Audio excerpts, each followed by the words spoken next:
जी, कैसे हैं आप लोग? आज 24 फरवरी, अगर आप लोगों ने मेरा KC 100 का एनालिसिस देखा था, जिसमें मैंने ये बताया था कि दो सिनेरियोज में दोनों में ऊपर जा सकती है मार्केट, लेकिन दूसरा सिनेरियो जो होगा वो थोड़ा ख़तरनाक है। वो ये कि मार्केट को एकदम नीचे लेकर आएंगे और इस लेवल को टेस्ट करेंगे। उसी लेवल को अभी टेस्ट हुई है मार्केट, और यहाँ से हमने बाउंस देखा है। इस तरह का जो सिनेरियो बना है इस बुल साइकिल में, ये जो 2023 से शुरू हुई है, वो आज तक देखने को नहीं मिला। लेकिन हम प्रीवियस बुल साइकिल पे जाएं, मैंने एग्जांपल दी थी 2015 की। सो 2015 में भी फेब के महीने में सेम सिनेरियो हुआ था, और मार्केट जो थी 27,000 से 35,000 बहुत ज़बरदस्त रैली करके गई, और रिट्रेस होते हुए इसी 0.786 के फिबोनाची लेवल्स को जाके इसने टेस्ट किया। सो राइट नाउ इस जगह के ऊपर, सो एग्जैक्टली इसी तरह हुआ है। लेकिन यहाँ पे एक और चीज़ इंपॉर्टेंट ये है, अभी तक कोई प्रॉपर बुलिश आपकी कंफर्मेशन नहीं है। यहाँ पे ना कोई ग्रीन कैंडल बनी है, ना कोई यहाँ पे इस तरह का कोई और इंडिकेशन है कि यहाँ से बाउंस करे।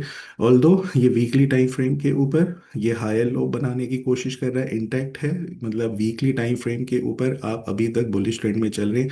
वो ब्रेक जब होगा, जब आपका 156,000 को नीचे जाएगा। अच्छा, अब यहाँ पे करना क्या है? ये सब कुछ तो ठीक है, टेक्निकल सपोर्ट आई, बाउंस हुआ, फिर उसके बाद फिर ब्रेक हो गया, करना क्या है? लेकिन टू बी वेरी ऑनेस्ट, मैंने इस जगह पे, यहाँ पे जब डाइवर्जेंस और वो आई थी, जो बताया था कि यहाँ से मार्केट नीचे जाएगी, प्रेशर में आ सकती है, तो कुछ ऑफलोड कर दे। तो मैंने यहाँ पे कुछ अपने 25% स्टॉक्स बेचे थे। 25% जो मैंने बेचा, मैंने कोई और शेयर्स यहाँ पे आके खरीदे, उसके बाद दोबारा मार्केट बढ़ी। इस टाइम मैंने पर्सनली अपने नए पैसे, नई इन्वेस्टमेंट इस पॉइंट पे की है आज। और मैंने बता भी देता हूँ, दो सीमेंट्स खरीदे हैं। एक मैपल लीफ सीमेंट खरीदा, एक ठट्टा सीमेंट अभी बाइंग कर रहा हूँ इस टाइम। सो मैंने तो यहाँ पे बाइंग कर दी, और मेरा अब आगे का प्लान ये है कि व्हाट्सो एवर ऊपर जाए नीचे जाए, सो यहाँ पे जो भी मैंने चीज़ें बाय की हैं, मेरी जो फ्रेश इन्वेस्टमेंट है, इसको मैं होल्ड करूंगा अब यहाँ से। ठीक है, एक्सपेक्टेशन मेरी क्या है कि रबर बैंड थ्योरी प्ले हो और यहाँ से ये बाउंस करना शुरू हो जाए। Worst case scenario, rubber band theory नहीं प्ले करती और ये अपने ऑल टाइम हाइज को, और ये ऑल टाइम हाइज ऐसा नहीं है कि अभी 4 दिन के अंदर हो जाए, ठीक है, ये टाइम ले सकता है, 2 से 3 महीने। प्रीवियस सिनेरियो पे जाएं, उसने यहाँ से जो वी शेप रिकवरी ली थी, और उसके बाद उसने जो अपने हाइज ब्रेक किए थे, ये कितने सेशंस में किए उसने?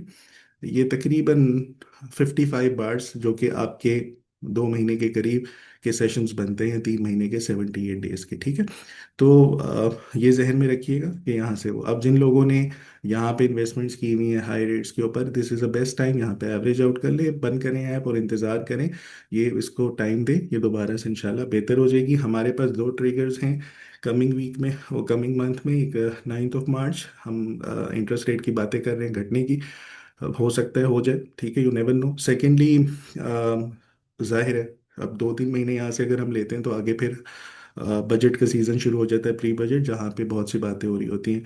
उस रैली में कहीं ना कहीं आपकी जो लोग परेशान हैं, एग्जिट करने का मौका मिल जाएगा। एक चीज़ हमेशा याद रखिएगा, जिन कंपनीज में आप इन्वेस्ट कर रहे होते हैं वो ऑपरेशनल हैं। अगर वो कंपनीज चल रही हैं और ठीक है, तो आप उसको लेके परेशान ना हो।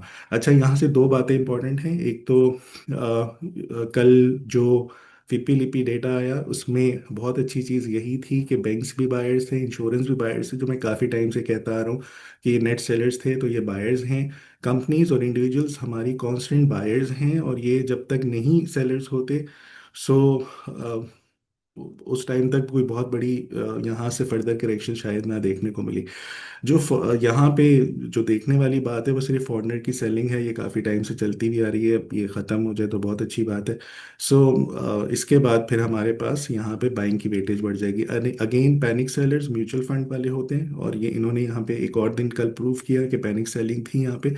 सो कटिंग, बस सिंपल रखते हैं इसको। यहाँ पे भाई मैंने बाय कर लिया है इन लेवल्स के ऊपर जो बताए गए थे, और ये लेवल्स के ऊपर बाय करके इंतज़ार ही अब करना चाहिए, और टाइम फ्रेम बता दिया। एक और चीज़ जो हम मिस कर रहे थे, अगर यूएस ईरान या अफगानिस्तान वाली सिचुएशन या वॉर चल रही है, तो इस सारे इवेंट में 13 फेब से 13 फेब यहाँ से लेके यहाँ तक जो मार्केट में प्रेशर आया ना, इसमें एक चीज़ मिसिंग थी। वो ये कि जो आपका इस रीजन का बड़ा प्लेयर है, कौन है? चाइना। चाइना की छुट्टियां थी, तो उनकी मार्केट बिल्कुल ही बंद हुई हुई थी, ना ट्रेड हो रही थी ना कुछ।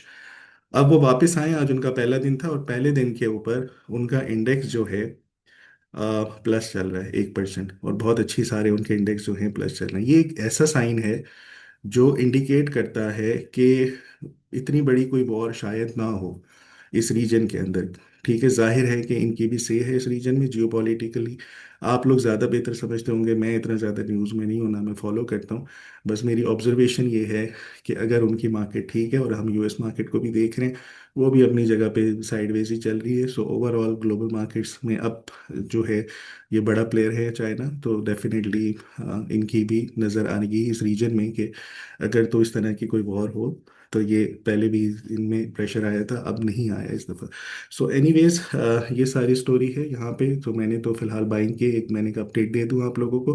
भाई जिनके पास अब पैसे नहीं हैं वो सिर्फ इंतज़ार करें और बिल्कुल परेशान ना हो, ऐप्स वगैरह बंद कर दें, ये बेहतर हो जाएगा।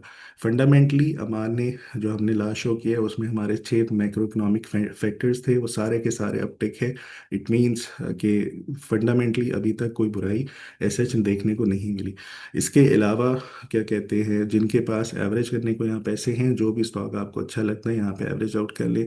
अगर आपने 100 इंडेक्स में म्यूचुअल फंड के थ्रू इन्वेस्ट करना है, सो ये बहुत अच्छे डिस्काउंटेड उस पर है, यहाँ पे भी बाई कर सकते हैं। ठीक है।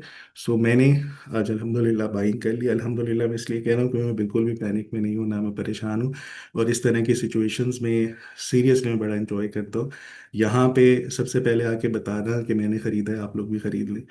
तो मुझे उम्मीद है इंशाल्लाह, रमज़ान भी है तो आप लोगों की दुआओं से बहुत सी चीज़ें बेहतर हो जाएगी। ठीक है, चलिए जी, इंशाल्लाह। आप देखते हैं इसके बाद क्या होता है। अब जो फर्दर अपडेट होगी मैं आप लोगों को दे दूंगा। ठीक है, थैंक यू, अल्लाह हाफिज़।